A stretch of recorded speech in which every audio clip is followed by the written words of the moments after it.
¿Qué tal? ¿Cómo están? Allí al otro lado de las pantallas, pues suponemos, esperamos y deseamos que muy bien. Nosotros dispuestos una vez más a charlar con ustedes, en la medida en que esto sea posible, acerca de distintos asuntos históricos y de cómo el cine los ha reflejado, y también de la otra parte, de cómo la historia del cine se refleja también en los vaivenes, en la selección de temas, en la elección de determinados enfoques, etcétera, etcétera, esta relación entre los dos términos. Y como viene siendo habitual últimamente, pues tenemos a José María Sesé, catedrático de Historia Moderna y Contemporánea, doctor de Historia Moderna y Contemporánea, director de la Cátedra Internacional de Cine de la UCAM. ¿Qué tal, José María? ¿Cómo lo llevas? Bien. Aquí estamos dispuestos a seguir gozando del cine y de la historia, ¿no? Dos grandes amores. Y Juan Ramón Carbó, doctor, en este caso en Historia Antigua, y también profesor de esta universidad, y dentro de poco, pues, catedrático de algo, ya veremos de qué. Pero de algo. No. Bueno, no pues el asunto que hoy les vamos a ofrecer, la verdad es que la mayoría de ustedes va a pensar en un programa no cabe, cierto, en un programa no cabe. Pero bueno, esperemos que por lo menos los comentarios que vayan surgiendo y las películas que vayan apareciendo abran boca y sirvan para que ustedes mismos vayan profundizando, buscando, y lo que decimos muchas veces, que ojalá hubiera algún canal de comunicación que ustedes nos pudieran decir, esta película se os ha pasado, o este asunto cómo lo veis, etcétera, etcétera, pero por el momento no es posible. Entonces, pues vamos a empezar, ¿no? Entonces, ¿por dónde creéis vosotros que... No has dicho el tema todavía, claro. No has dicho todavía el tema. ¿Por dónde creéis vosotros que deberíamos empezar a ambientar el Renacimiento en el cine? Pues podríamos empezar por los pintores, no sé, porque transversalmente hemos tocado a los papas, a los Borges, hemos tocado también algunas cosas de Inglaterra, de diversos sitios, y el Renacimiento fundamentalmente está entendido como el movimiento artístico dentro de ese movimiento cultural más grande que es el humanismo, y ahora sí que se le llama a toda la época también el Renacimiento, con lo cual se podría ser muy amplio. Pero si queréis empezamos por los pintores o por los escultores y arquitectos, que me porque realmente muchos de ellos valían o hacían en varias y la verdad cosas, es que se han centrado mucho en los mismos. Claro. O sea, yo realmente, una de las cosas que más pena me da es que se haya trabajado tan poco gente como Rafael, por ejemplo, o Tiziano, o Brunelleschi, o Donatello, o incluso los previos, Masaccio, Frangelico, Botticelli, o los Piero que no, de la Francesca, Piero de la Francesca, o los que no son florentinos como Mantegna, claro. Bramante, etcétera.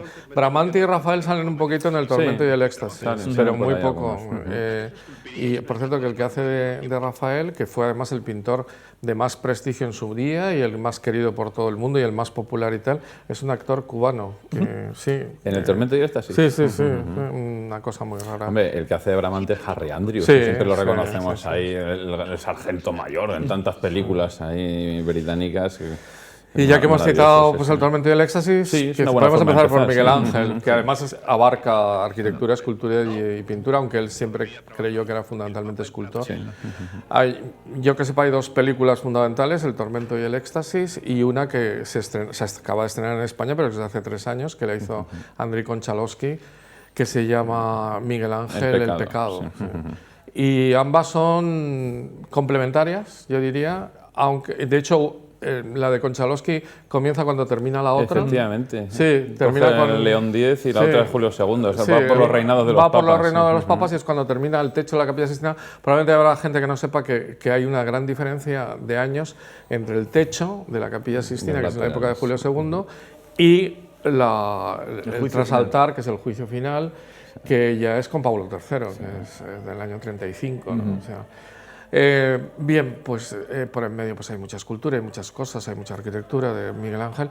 Bueno, la primera es una película típica de Hollywood, ¿no? Con Charlton Heston, que ya estaba un poco cansada la gente de verle hacer de épico, pero la verdad es que lo hace bien, ¿no? Vamos, no consiguió el Oscar, por supuesto, ni fue nominado, pero sí que fue nominado a otros premios y tal, lo hace bien, ¿no? Y la réplica que le da Rex Harrison está muy bien. Y eso también es lo mejor de la película. Porque actúa bastante mejor. Yo creo que lo mejor de la película es la réplica entre el Papa Julio II y el propio Charlton Heston, Miguel Ángel. Yo creo que se le ve bien la terribilidad miguelangelesca, el carácter fuerte, el tire y afloja con el otro carácter fuerte que era Julio II. A mí me gusta mucho el inicio de la película, cuando están tomando una ciudad y aparece un guerrero ahí, el capitán, tal, no sé qué, y de repente te das cuenta que es el Papa, ¿no? Porque ese era Julio II, un tío absolutamente... El Papa con armadura. Sí, con armadura. En el campo de batalla, Papa defendiendo... guerrero donde los haya, un de la Robert, ¿no? De la Rovere, y un tío realmente trepidante. Entonces, claro, son dos choques de caracteres que yo creo que la película está bien tratado. Ese es un aspecto que sí que es preciso dejar claro, es decir, los mecenas, ¿quién paga el arte en el Renacimiento? Pues la Iglesia, fundamentalmente, y la nobleza.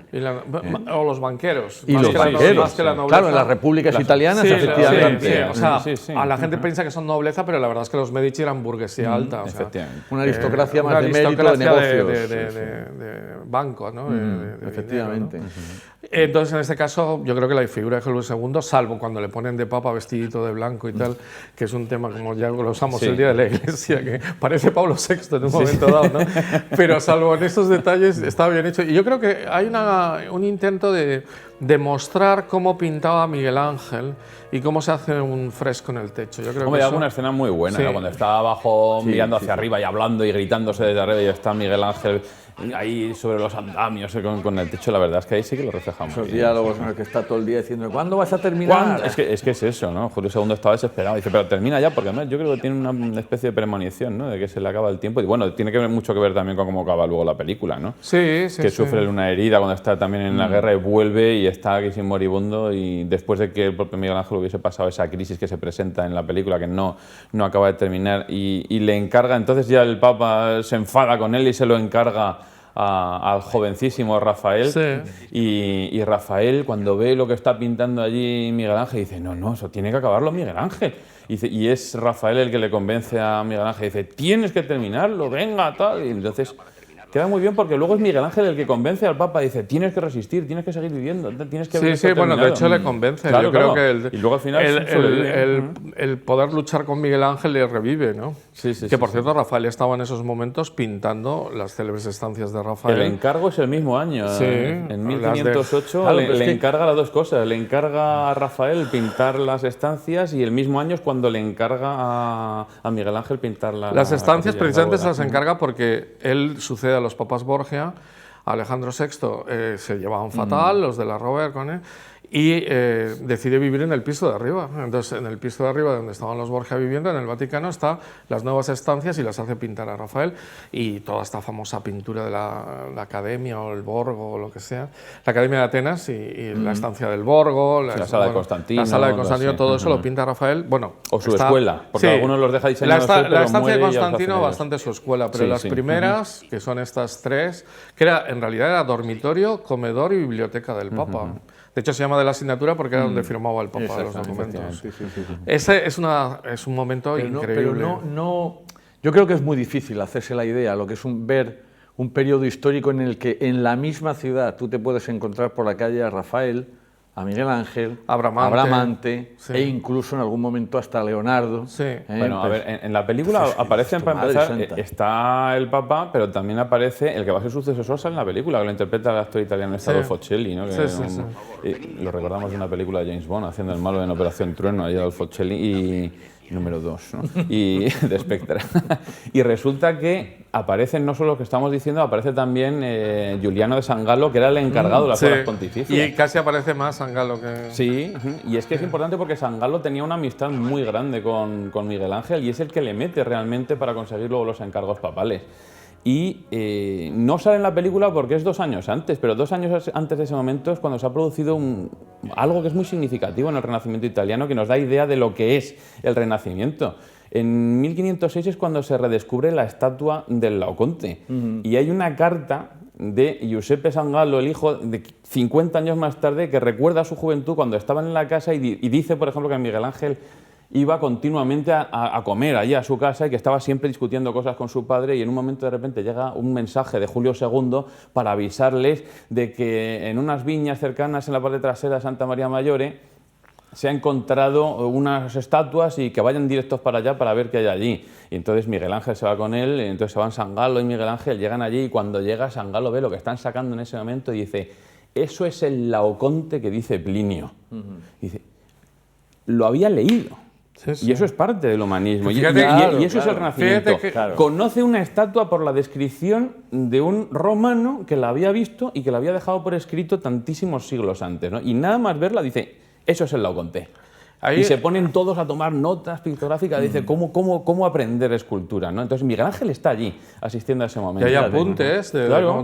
Bueno, y tú coges la cara del Laoconte y la comparas con el Moisés de Miguel Ángel y es prácticamente, o sea, yo creo que la terribilidad, o sea, desde la piedad al Moisés está por en medio el descubrimiento del Laoconte, entonces esa terribilidad, y bueno, la propia figura. La verdad es que en todo ese periodo hay cantidad de episodios que yo no sé, porque no sé cuántos habrán sido reflejados por el cine o por la televisión, alguna serie, tampoco lo sé. Leonardo sí que tiene una serie de televisión. Sí, bueno, tiene dos. Ahora iremos a Leonardo, pero primero pero también tiene una serie, bueno, es del Renacimiento en general, pero se llama una serie de Miguel Ángel. La primavera de Miguel Ángel, que hicieron en el 91, es una miniserie. Es una miniserie de yo es que estaba pensando... Lo bueno es que presenta muchos personajes del Renacimiento, no solo los artistas que hemos mencionado. Aparece también Savonarola, Lorenzo de Medici... Aparte de estas dos películas... Savonarola, madre mía. Sí, Savonarola daría para muchísimo además. En definitiva, que han cogido de aquí y de allá, pero que hay muchas partes que podrían ser mucho mejores. Yo es que estaba pensando, por ejemplo, no solamente en las relaciones de amistad, colaboración profesional, y en los odios. Sí. Y en las rivalidades. Sí. Estaba pensando, por ejemplo, en el famoso concurso a ver quién diseña las puertas del Baptisterio Ese sería de Florencia. Esa sería una película extraordinaria. Giberti contra Brunelleschi, ahí, madre mía. Y todo el entramado. Y el enfado de Brunelleschi por perder y luego... Bueno, y luego le hace la cúpula. Sí, pero porque hace la cúpula, tal. En fin, de hecho, la Florencia del siglo XV sería un... Bueno, a ver. Y las series que hay ahí, cuidado. Ahí nos vamos a los Medici, los señores de Florencia, que esa es una serie que nos presenta precisamente... La primera temporada nos habla precisamente de esto, ¿no? Las 3 temporadas que tienen los Medici, señores de Florencia, son muy buenas y es una serie francamente buena. Bueno, si cerramos Miguel Ángel, si queréis, la película de Konchalovsky es un poco más tipo Pasolini, digamos, es un estilo distinto,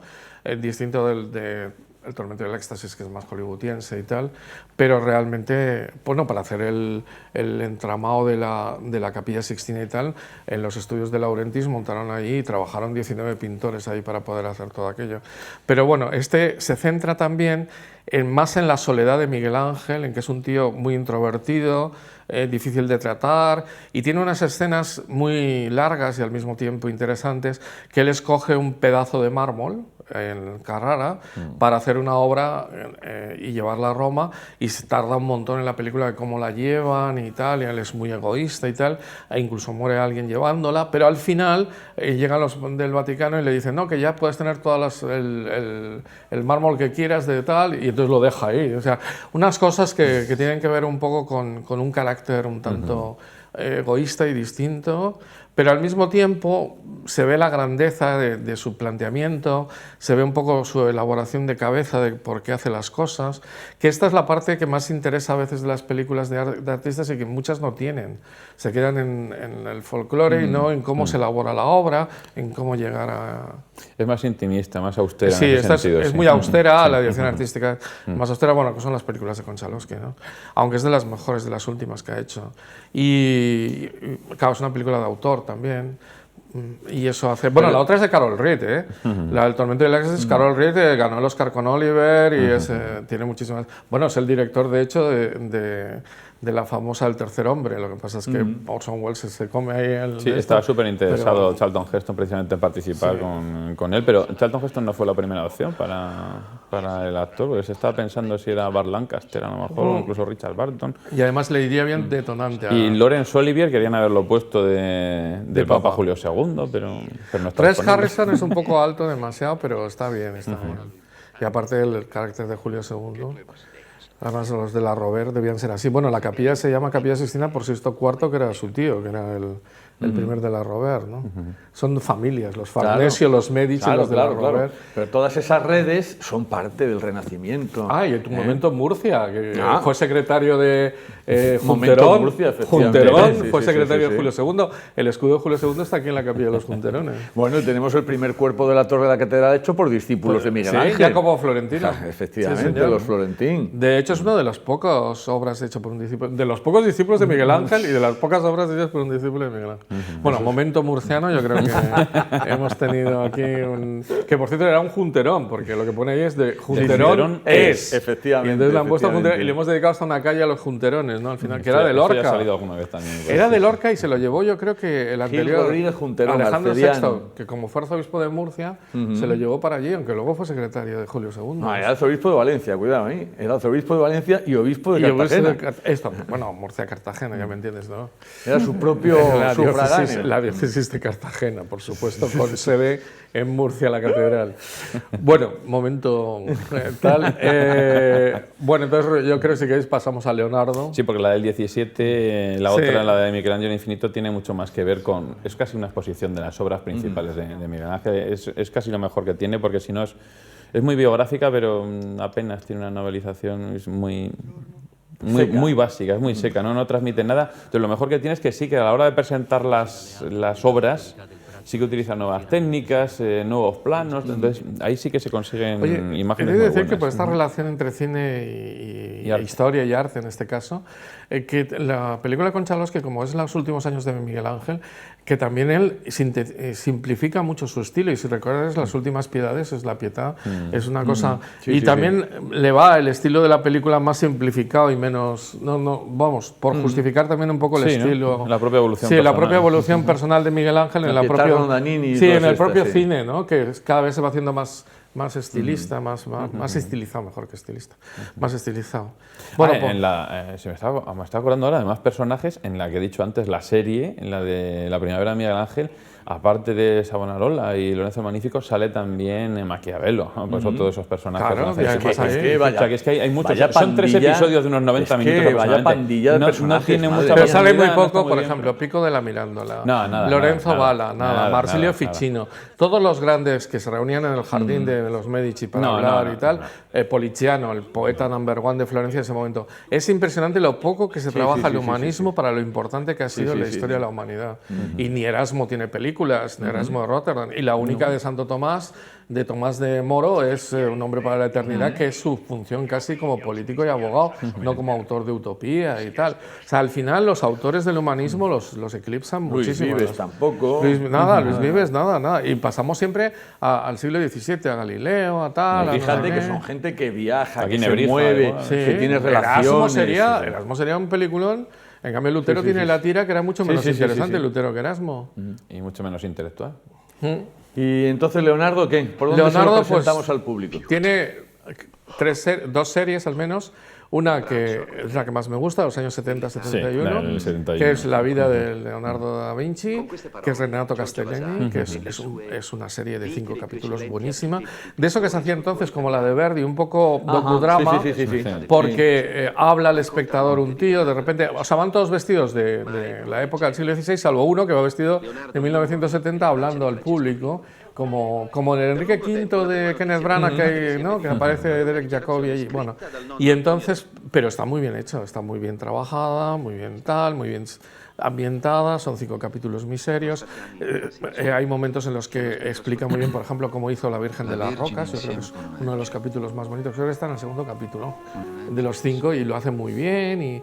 Y esa es una serie. Luego hay una nefasta que se llama Los demonios de Da Vinci o de Leonardo, que es una película que tuvo 3 temporadas y que es lo mismo que el Código Da Vinci llevado a la época de Da Vinci. Sí, lo recuerdo. Un petus mental de mucho cuidado y todo. Bueno, no es ni siquiera un biopic. Los demonios de Da Vinci, efectivamente. Y luego está la que se ha hecho famosa hace poco, que era Leonardo, ¿no? Se llama. La del 21, sí. Leonardo. La que dices tú, la primera... Que es de 8 capítulos. Yo creo recordar que tiene unas escenas que a mí me llamaban la atención. Es que yo creo que era de esa serie, que eran los experimentos estos que él hacía continuamente y que le salían mal. Por ejemplo, cuando estaba intentando hacer una nueva técnica del fresco y no había manera que aquello le cuajara a la pintura, de hecho, Santa ni a María de la malas, ni a buenas. La última y cena con una escultura también, que estaba intentando experimentar una nueva manera de fundir el bronce, y nada, no había forma de que aquello le La última le fuera para cena adelante. de Santa María de la Gracia de Milán se está desapareciendo porque él empleó una técnica que nadie empleaba y que él inventó. En la esta de 8 capítulos insiste mucho en la ciencia. Incluso llega a decir varias veces en que el arte es ciencia. Y patatín y patatán y todos los... porque Leonardo siempre se le ha dado mucha bombo y platillo todos sus inventos y toda su... que realmente es cierto, que es un tío muy polifacético.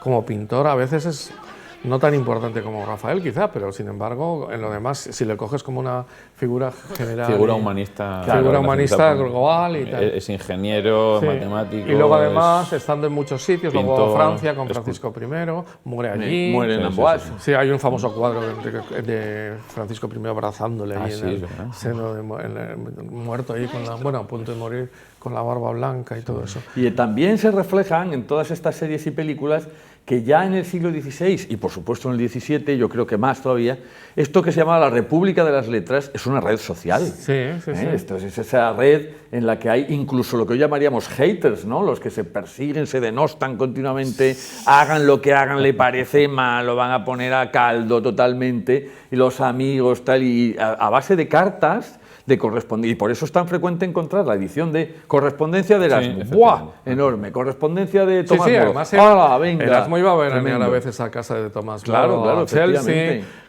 Lutero se le intenta atraer al luteranismo y le dice que no, y entonces le insulta al Lutero Erasmo. Sí, cierto. Además se le dice unos insultos espectaculares. Y yo creo que sale también en el trasfondo de estas series, yo creo que especialmente en las que se han dedicado a la parte más política, que en algún momento también hemos tocado, las mujeres. Sí. Las hijas de Tomás Moro. Las hijas de Tomás Moro eran un portento. Bueno, sobre todo Margaret Roper. Eran un portento, absolutamente. Las cartas de Margaret Roper, lleva Roper por el apellido de su marido, con su papá cuando está en la cárcel son extraordinarias, pero extraordinarias. Y además era capaz de improvisar un discurso en latín, griego, inglés, francés, en fin, era una... O la propia Catalina de Aragón. Otra, súper bien formada por Beatriz Galindo. ¿Qué tal os parece la serie esta de Spanish Princess? ¿La habéis visto? Sí, no demasiado bien, o sea, tiene algunas cosas que están bien y luego, como siempre, pues mucha... Yo lo que más me gusta es que respeta, sí, como lo estudió al principio, respeta más a la reina de lo que suele ser habitual en Inglaterra, que este es uno de los temas de la leyenda negra, de todo, Sí, queda simpática ella, o sea, queda... Sí, por eso te digo. Sí. Esa es y guapa y tal, porque lo era mucho Catalina, y se ganó al público inglés, todos los ingleses la querían muchísimo. De hecho, yo he estado en la tumba varias veces, que está en Peterborough, porque la dejaron allí, no podía estar enterrada en Westminster con los demás reyes y tal, y siempre tiene flores frescas que no sé quién pone, o sea, es una señora bien querida en Inglaterra. Esto lo mencionamos ya en el programa, ¿verdad? De Reinas y Princesas, pero sí es cierto que al principio de los Tudor y en la serie, según va evolucionando el propio Enrique VIII, y va recordando, y siempre la tiene en gran consideración él. Le dice, fue su primera esposa, luego se divorció de ella, pero siempre la va a respetar y se ve y se enamoró muchísimo de ella. Siempre la respeta según la serie. Sí que lo que pasa es que aquí nos iríamos del tema, pero volviendo a Leonardo, tiene también una película que se llama Yo Leonardo, muy reciente, que también... Esta lo bueno que tiene es que tiene muchos planos, digamos, cercanos, de la mano, de la cara, de tal. Hay un momento que incluso se dirige al espectador, pero de alguna manera intenta acercarte la figura de Leonardo, pero también dentro de las míticas estas. Y siempre en Leonardo ha sido, por ejemplo, esa serie de 8 capítulos, habla de la homosexualidad o habla también de una amante, que empieza la película como un flashback de que ella, que creo que se llama Catalina de... Bueno, no me acuerdo, de esta ciudad de Rimini, Catalina Rimini, que le acusan de asesinato a Leonardo, de ella, y empiezas con un flashback. En fin, es unas cosas que al final siempre a Leonardo le rodean de todos estos temas que acaban siendo un tanto cansos. Bueno, pero al fin y al cabo son todas estas películas que estamos mencionando testimonios de una época en la que el foco se pone sobre unos asuntos de una manera más intensa, porque claro, decir que en ese momento se centra la atención en el hombre, se centra de otra manera. y se centra con una intensidad diferente. Pero no es que antes no hubiera llamado la atención la reflexión sobre el ser humano, pero se hace en otro plano, de una perspectiva quizá más teológica, pero ahora es que es una eclosión que se ve en el individuo como protagonista de la política, protagonista del arte, protagonista de las relaciones sociales, la construcción de un yo que está en Lutero mismo, está el individualismo racional, todavía no mucho del todo, pero de Lutero es un testimonio de esa corriente humanista también. Hay otra de Leonardo que todavía no se han estrenado, pero no sé si sabéis que Leonardo va a interpretar a Leonardo, al parecer. Sí. Leonardo DiCaprio, eso parece, ni idea. Y hay una en plan comedia, que no me acuerdo cómo se llama. Una que es en plan risas de un Leonardo. Y hay una de dibujos animados, que se llama Leo da Vinci. La italiana. Sí, Leo da Vinci siguiendo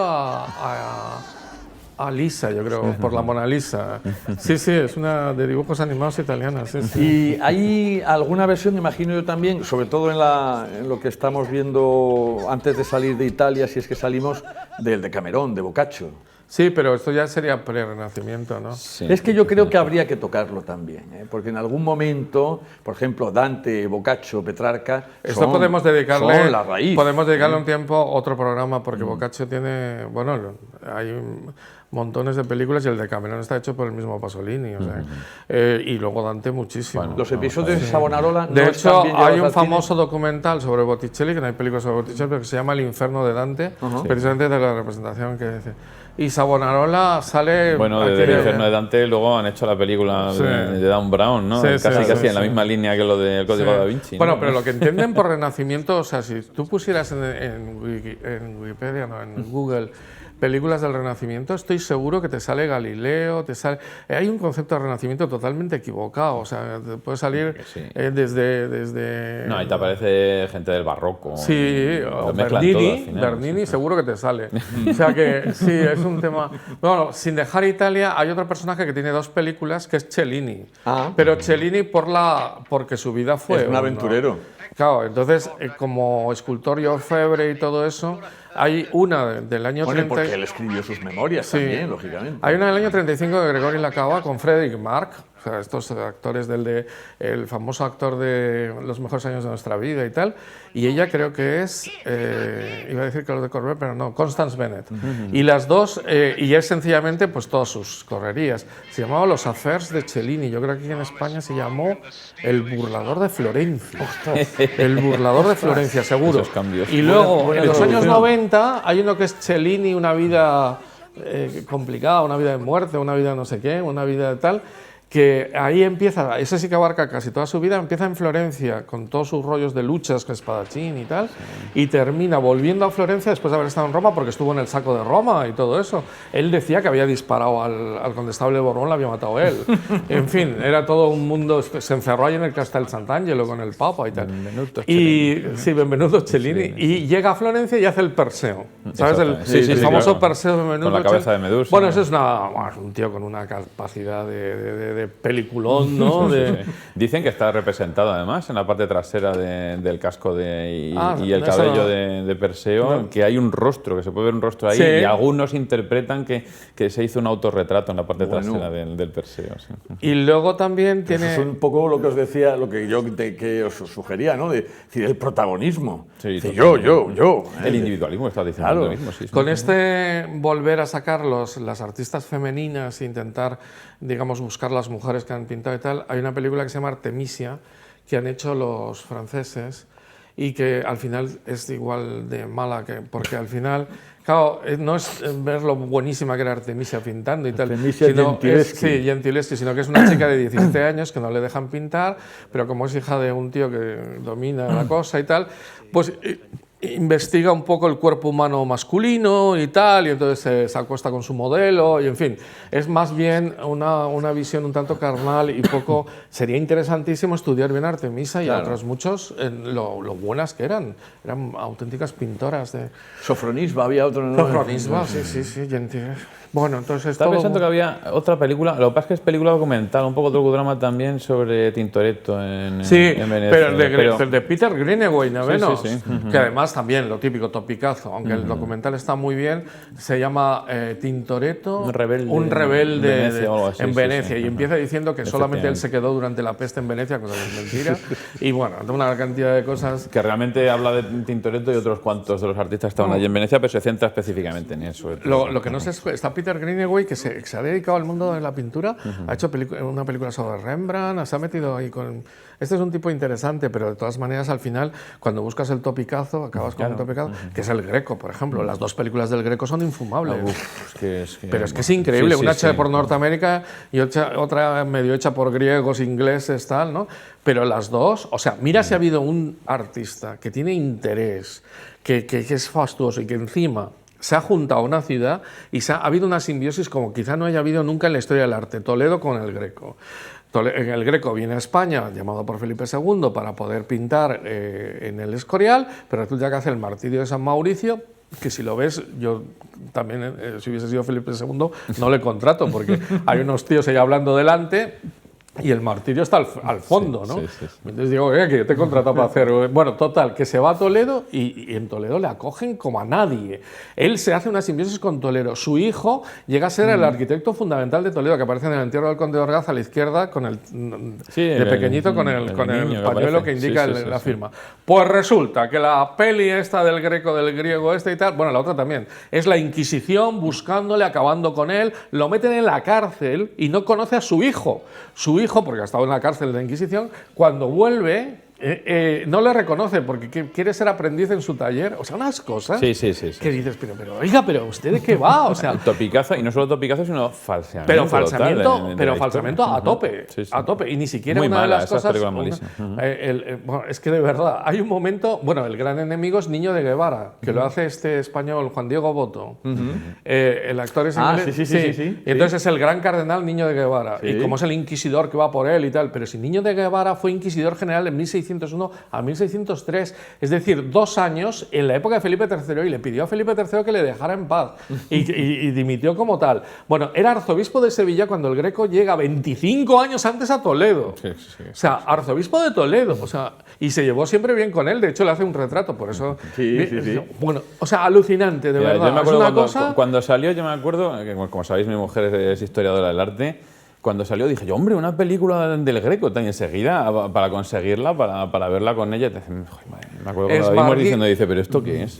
¿Pero esto qué es? Se llama Esmarguís, el tío. No tiene ni de cabeza. El director. Y luego está la de Mel Ferrer, el que se casó con Audrey Hepburn.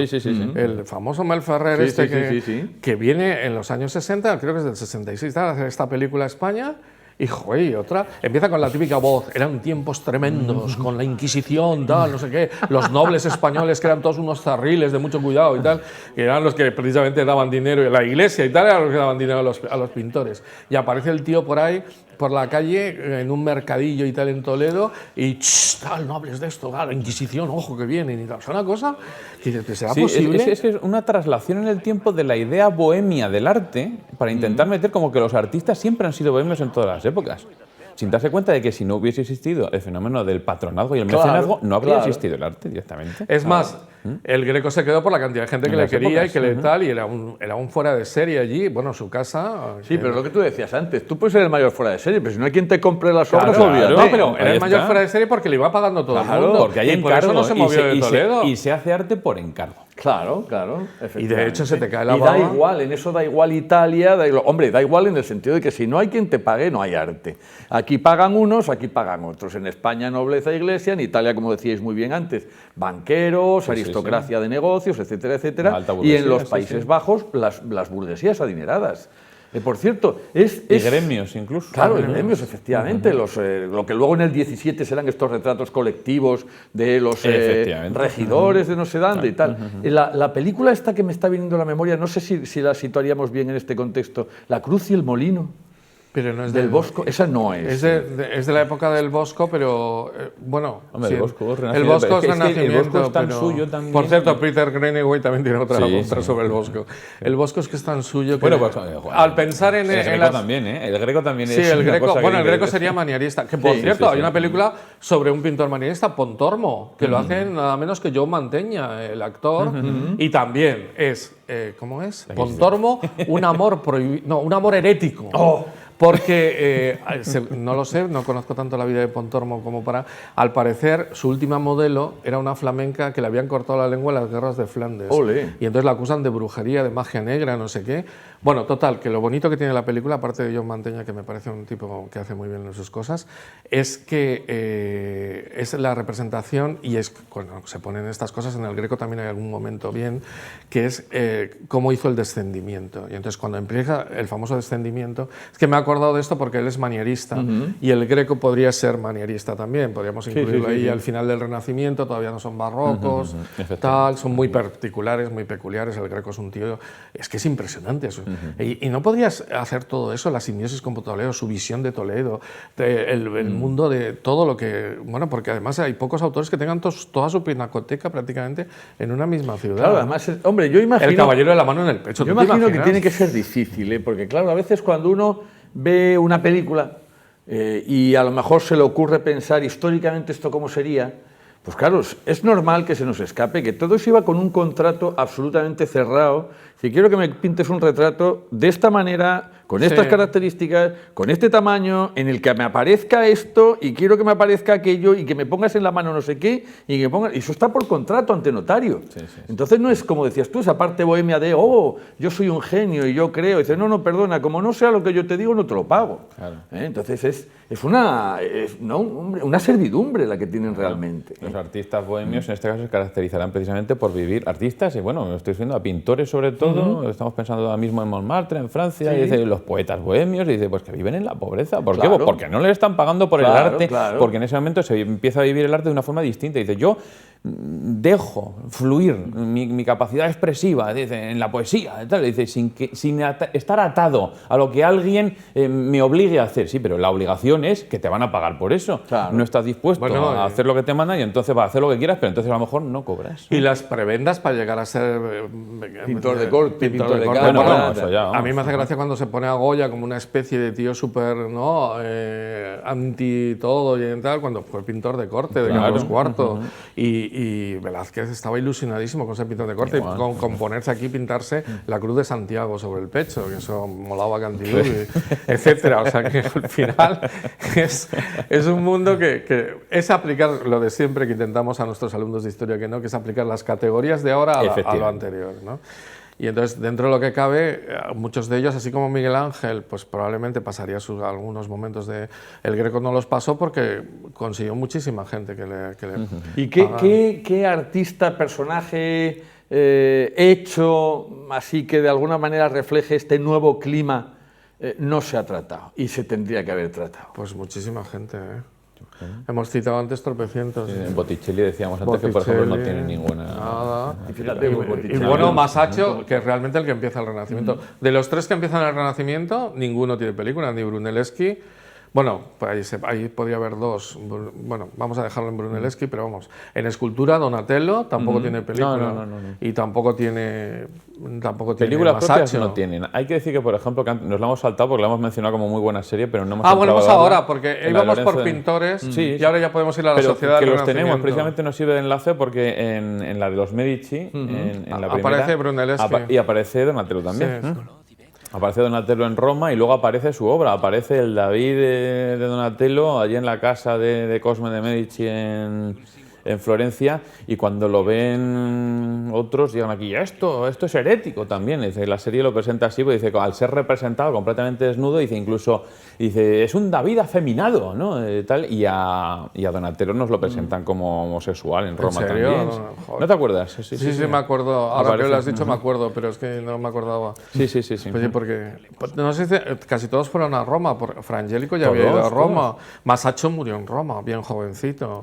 Y en general, por cierto, me acabo de acordar que hay una película divertidísima italiana que se llama El Archidiavolo, que es un diablo, que es Vittorio Gassman, que es enviado a la Tierra para sembrar rencillas entre Florencia y Roma durante el siglo XVI. De verdad que es una película tronchante, no tiene nada que ver con esta seriedad que estamos hablando del Renacimiento, pero me acabo de acordar que las rencillas entre Florencia y Roma ya eran bastante... Claro, todas esas repúblicas se ven en la serie. Se pelean, se alían, que ahora voy a ver si me quedo con Pisa y a ver si ahora... Las guerras se ven muy bien. Ahí, en la serie esta, por ejemplo, también está con el Ducado de Milán, aparece los Sforza allí, los Condottieri, el fenómeno de los Condottieri. Los Condottieri tiene una película impresionante que es El Señor de las Armas, o ¿cómo se llama? El oficio de las armas. Que es Giovanni de Medici, el famoso Juan de las bandas. Además es una película muy peculiar, pero muy buena, muy seria. De la banda negra, sí. Que aparece la bandera con las bandas negras y el escudo de los Medici precisamente en el Dormento y el Éxtasis. Cuando están tomando ese pueblo al principio, aparece.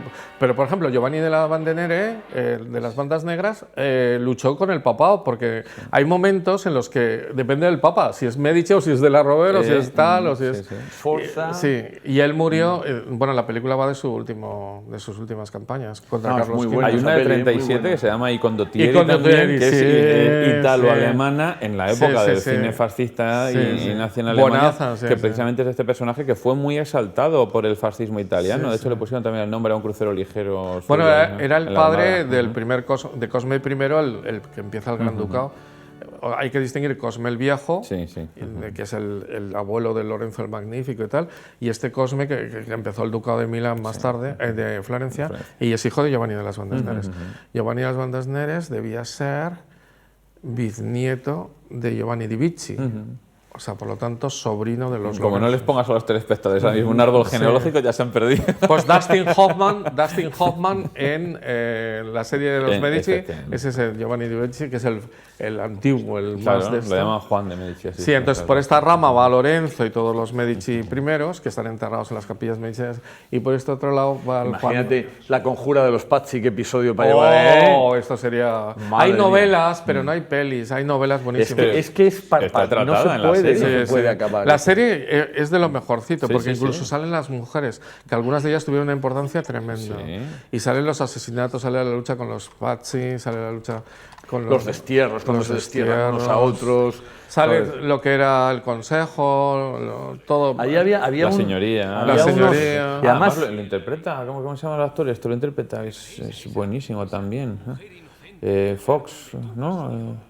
Jamie Foxx. Además que todos estos conflictos... está el Sean Ben... pero no me refiero a eso. Todos estos conflictos y las guerras entre repúblicas, entre ciudades que son ciudades independientes, etcétera, etcétera, son otro motor del Renacimiento, la tecnología. La guerra, la ciencia aplicada a la guerra. Nos hemos dejado... Armas, fortalezas, etcétera, etcétera. O sea, con una cuestión más relacionada en todo este contexto de que el ser humano, por alguna forma, se va adueñando de sus propios recursos y los va aplicando para todo. Armadas, para la Hay una película... En Venecia sale también, por cierto, con el Dogo. Sale el Dogo. Salen los papas también que les van a ver a Florencia, algunos les piden dinero.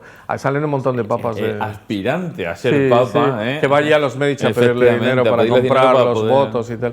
Hay una película de Hollywood de los años 40, 47 o así, de Orson Welles. Bueno, Orson Welles el que hace... Tyrone Power también. Sí, Tyrone Power, que se llama El Príncipe de los Zorros. Los Príncipes de los Zorros. Que es de Henry King, de un famoso director del cine clásico norteamericano, que está muy bien. César Borgia creo que es el mejor. Además, este papel le va a Orson Welles. Vamos. De maravilla. Y me he acordado por lo de las ciudades, porque comienza la película que ha muerto el primer esposo de Lucrecia, Borgia.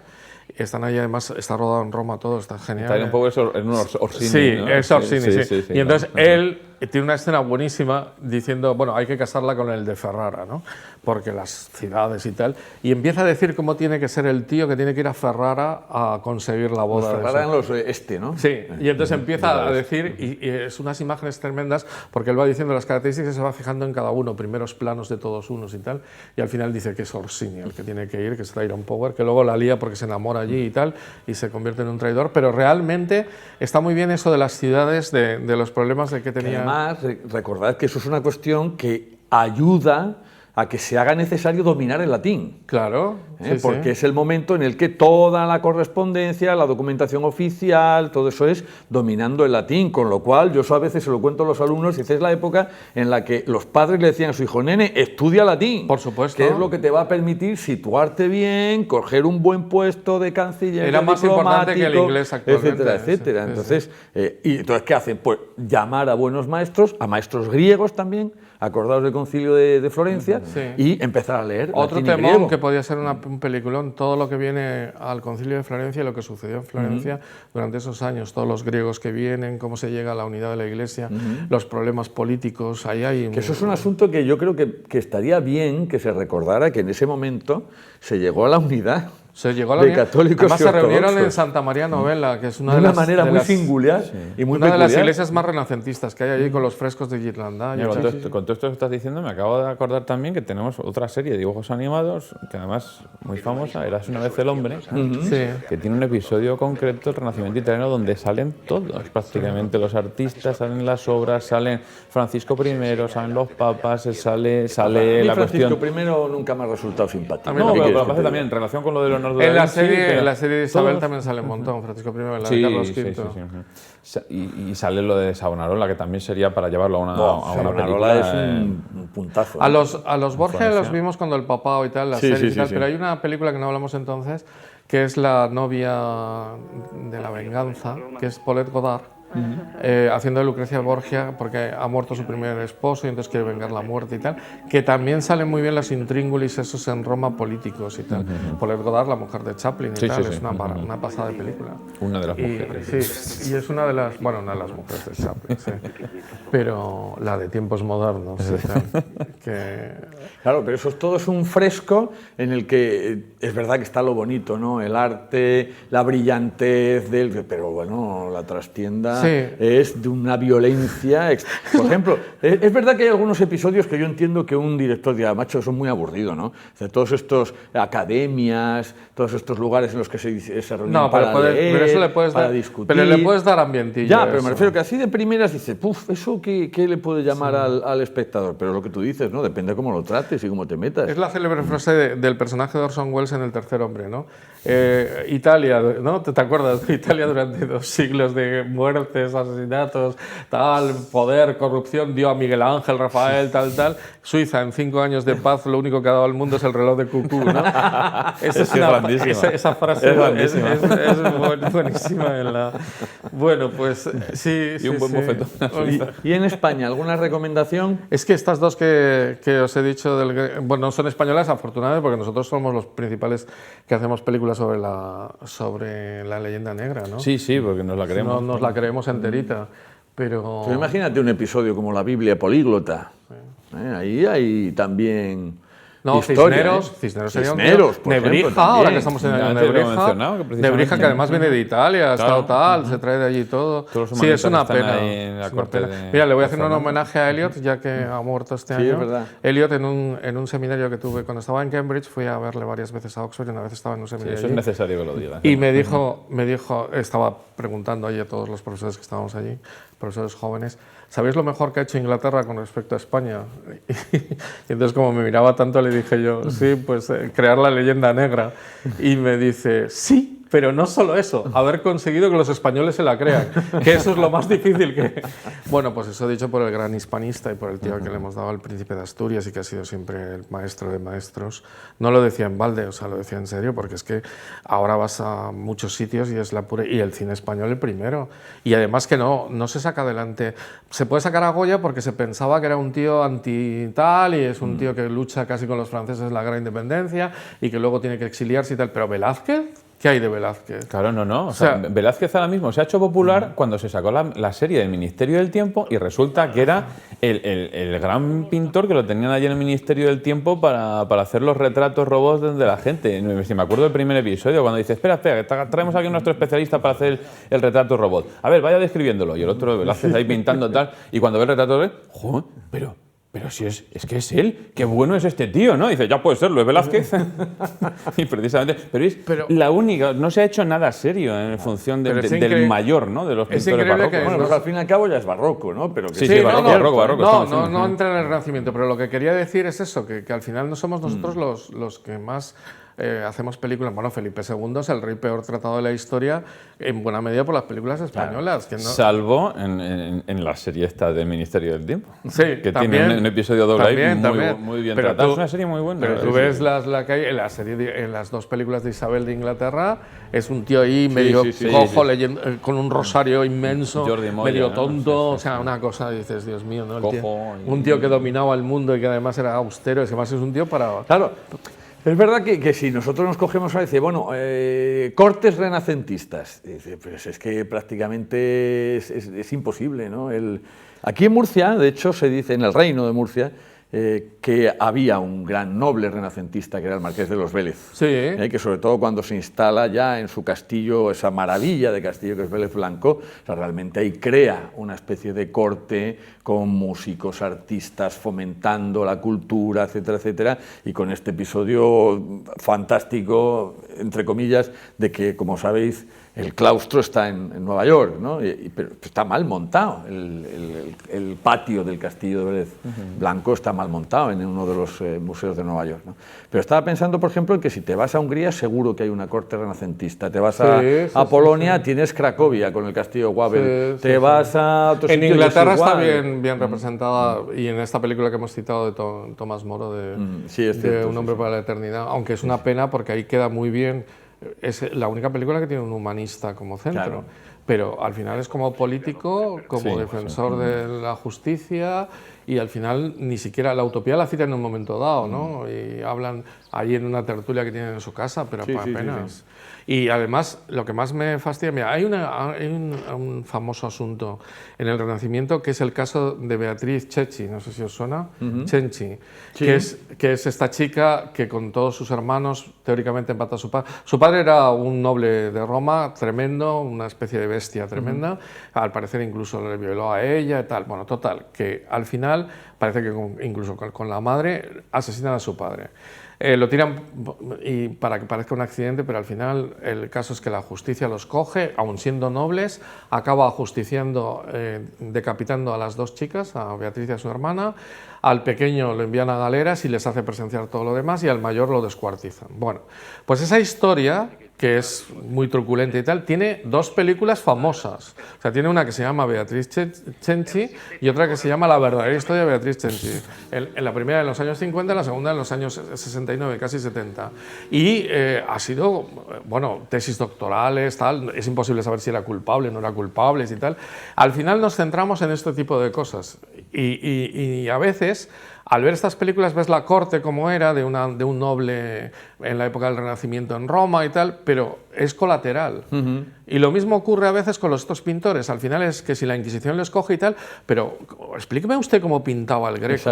Explíqueme usted qué maravilla ha aportado a la historia de la humanidad. Explíqueme usted cómo... Eso es lo que sería interesante, que a través de las películas a la gente les entusiasmáramos, como se ha hecho con generales y con otros políticos, que se hiciera con artistas. La maravilla se ha hecho con Van Gogh, tal, pero no en el Renacimiento, que es el momento estelar de todo esto. Se ha hecho con músicos y, sin embargo, con los arquitectos, escultores y pintores. Fíjate, el mismo Amadeus lo que hizo por Mozart. Claro. Pues haz una cosa que se llame Diegus con Velázquez, ¿no? No sé. Didacus. Bueno, pero en todo caso es cierto que llevar al cine el proceso creativo es complicado, eso es verdad, ¿eh? Pero si se ha logrado en otros momentos, se puede lograr. A mí me parece más fácil con pintura, que fíjate que con música, muy visual. Y ir comparando esto que hacen a veces los documentales mejor. O sea, que van haciendo, o el docudrama este que decía antes, la serie de Leonardo es casi mejor que cosas que luego se han hecho con muchos más medios. Y además el Greco es que tiene una capacidad de fascinación.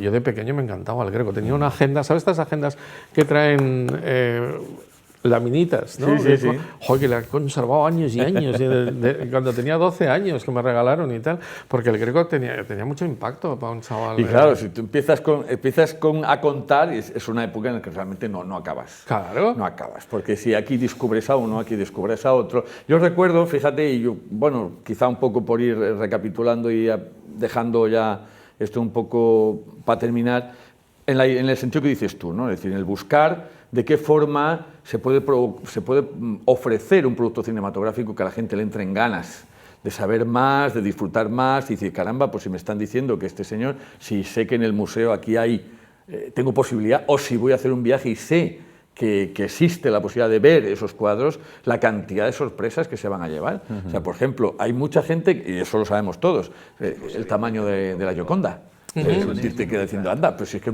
bueno, a lo mejor a alguien le chafó la idea, ¿no? Es que es muy pequeño. O la muerte, el Cristo muerto de Mantiña, es muy pequeño. Pero lo que iba a decir es que me llamó muchísimo la atención en la Pinacoteca de Brera, que hay una sala en la que solamente hay 2 cuadros, que son los desposorios de la Virgen de Rafael y una Madonna de Piero de la Francesca. Y hay un cartel que pone prohibido estar en esta sala más de 15 minutos. Y a mí aquello me llamó tantísimo la atención, que bueno, por supuesto, como suele ser en mí, hice el ridículo, porque ponía allí que prohibido totalmente hacer fotos, tal y cual, y entonces tienen un aparato que detecta si tú has encendido una foto, una cámara digital. Toma. Y a mí se me ocurrió hacer así, piu, piu, piu, piu, tal, y dice, vaya. Bueno, ya la he liado, ¿no? Pero el caso es que lo pregunté, y dice, oiga, esto de los 15 minutos, ¿a cuento de qué, no? Y me dice el encargado, dice, no, es que hay gente que si no se apalancaría aquí estaría todo el día delante del cuadro. Es un mundo que yo creo que lo que sí que podemos decirle al telespectador es que es un mundo que no se queda en esto y dice, ay, qué bonito es el arte, en esa fachada, digamos, un poco decorativa, sino que es un mundo de pasiones, claro, que son las que mueven que se produzca ese arte, ¿no? Y que además incluso a veces con contraste, ¿no? Porque esa serenidad que puede haber en la Escuela de Atenas, ese equilibrio tan perfecto que hay en una Escuela de Atenas de Rafael, detrás hay un mundo violento, turbulento, lleno de complicaciones, y pero esto ¿cómo es posible esto, ¿no? Porque realmente se está hablando de un mundo nuevo, de algo que en parte además no solamente es nuevo, sino algo que renace, como tú bien has dicho, de la antigüedad. Además sería muy bonito que algunas pelis hicieran hincapié en eso de cómo beben de determinadas fuentes grecolatinas. Eso está faltando muchísimo, claro, además en el sistema educativo actual. Sí, sí. No solamente faltando, que se está yendo. Y es una pérdida tremenda. En líneas de investigación, las líneas de recepción clásica, eso sí que está a la orden del día y ahora mismo cada vez hay más estudios y hay muchísimo interés en eso, pero sí es cierto que a nivel educativo de las escalas inferiores o medias... Y pues, podrías enseñar muchas cosas, hasta la vida de una ciudad. Fíjate, estaba pensando cuando decías esto que hay cuadros muy pequeñitos, pero hay cuadros enormes, como el de Veronés, que se llevó Napoleón desde allí, desde Venecia. Veronés. Sí, las famosas bodas de Caná, sí, ¿no? Que estaban en San Giorgio Maggiore, en el refectorio, la que montó para llevarse, eso también sería otra película, para robar con todo lo que robó en Italia. Pero en general, fíjate la Venecia del siglo XVI, con Tiziano, Tintoretto, Veronés, toda la movida que había allí, en una ciudad que además estaba en su auge económico y tal. Eso lo puedo representar en las películas fenomenalmente bien. Y al final, de Venecia que vemos habitualmente en la época del siglo XVIII, el carnaval, el mercader de Venecia, pero claro... Sí, el mercader de Venecia es de Shakespeare y tal. No, pero todo lo que es, y Tintoretto y Tiziano y tal, pintan al mismo tiempo, ahí hay un follón y cada uno y tal, y lo mismo en Florencia, es que se pueden hacer, claro, y imbricado en la vida cultural, porque allí están también otros los encargos, los talleres, los sistemas los arquitectos, Sansovino está haciendo la biblioteca al mismo tiempo, de tal, es decir, puedes los hacer bibliotecarios, Palladio, las librerías, los impresores, Manuccio, Palladio, que es uno de los arquitectos más importantes, sí, y todos ellos tienen vidas mucho más interesantes de lo que parece. O sea, que no que sean vidas anodinas, precisamente, ¿no? Anodina es la de Bach, que comentábamos. Sí, y curiosamente tiene más pelis, ¿no? Sí, o sea, es que al final el problema en general suele ser de ignorancia y también de que no saben buscar nuevos temas y vuelven, claro, siempre sobre los mismos. Sí, eso sí que aburre ya. Sí. El cine, los Por ejemplo, hemos hablado bastante de Leonardo, pero es el único tío al que trabajan. Sí, sí, sí. Porque es un mito ahora mismo Leonardo, y si no, pues el Código da Vinci o lo que sea. ¿Y cuántos tíos hay para descubrir el mundo de la historia del arte y el mundo de la historia en general iguales, ¿no? Eso es un tema... Sí, sí.